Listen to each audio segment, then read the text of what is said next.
এই বছরে প্রথম কাঁঠাল আনলাম। আজকে বিকেলে বাইরে গিয়ে রাজগঞ্জ বাজারের সামনে কাঁঠাল দেখলাম। দেখার পর রিধানে বলল কাঁঠাল নেওয়ার জন্য। সবসময় আমি কাঁঠাল ভাঙি না, আম্মু সবসময় কাঁঠাল ভাঙে। রিধানে এত বছর কাঁঠাল খায় নাই, রস করে দিলেও খাইতো না। তো এই বছরও খুব জ্যাকফ্রুট খাওয়ার জন্য এক্সাইটেড। তো ভাবলাম একটা নেই। সবাই বলেন কাঁঠালটার দাম কত হতে পারে, আমি সবাই পরে বলে দিব। আগে দেখি কাঁঠালটা কেমন।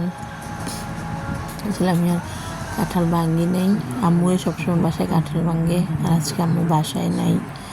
আমি হঠাৎ করে কাঁঠাল নিয়ে আসলাম। এখনও কাঁঠাল ভালো করে পাকে নাই।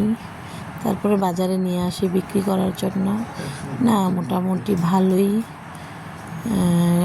কাঁঠালের কোষগুলা ছোট ছোট, কিন্তু লাল লাল মনে হচ্ছে, মিষ্টি হবে। এখন দেখা যাক, খাওয়ার পরে বোঝা যাবে। এমনি কাঁঠালটা অনেক কোষ, ঘন ঘন, দেখতেও সুন্দর লাগতেছে। আর কাঁঠালটাও পাকা, যে কোষগুলাকে দেখে রসালো মনে হচ্ছে।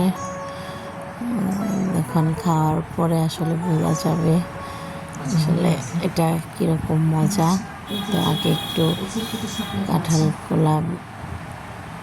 কোষগুলা আলাদা করে নিই, কারণ এমনিতেই অনেক আঠা লাগতেছিল হাতে। তেল লাগাই নিছি, সরিষার তেল। তারপরও আর আসলে এই যে রিজানকে প্রথমে খেতে দিলাম, দেখা যাক কেমন হয়। আমিও খেলাম। না, মোটামুটি মিষ্টি, মানে খাওয়ার উপযুক্ত হয়েছে। রিদানও খাচ্ছিল। রিদানে এই প্রথম মানে নিজে হাত দিয়ে কাঁঠাল খাচ্ছিল জন্মের পর থেকে। আরও এমনভাবে কাঁঠাল খায় নাই, যার জন্য আজকে কাঁঠালটা আনা।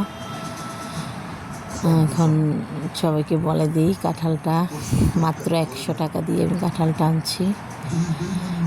এখন দামটা আসলে কেমন হলো সবাই কমেন্টসে জানাবেন। আর কাঁঠালটা ভালোই। ধন্যবাদ সবাইকে।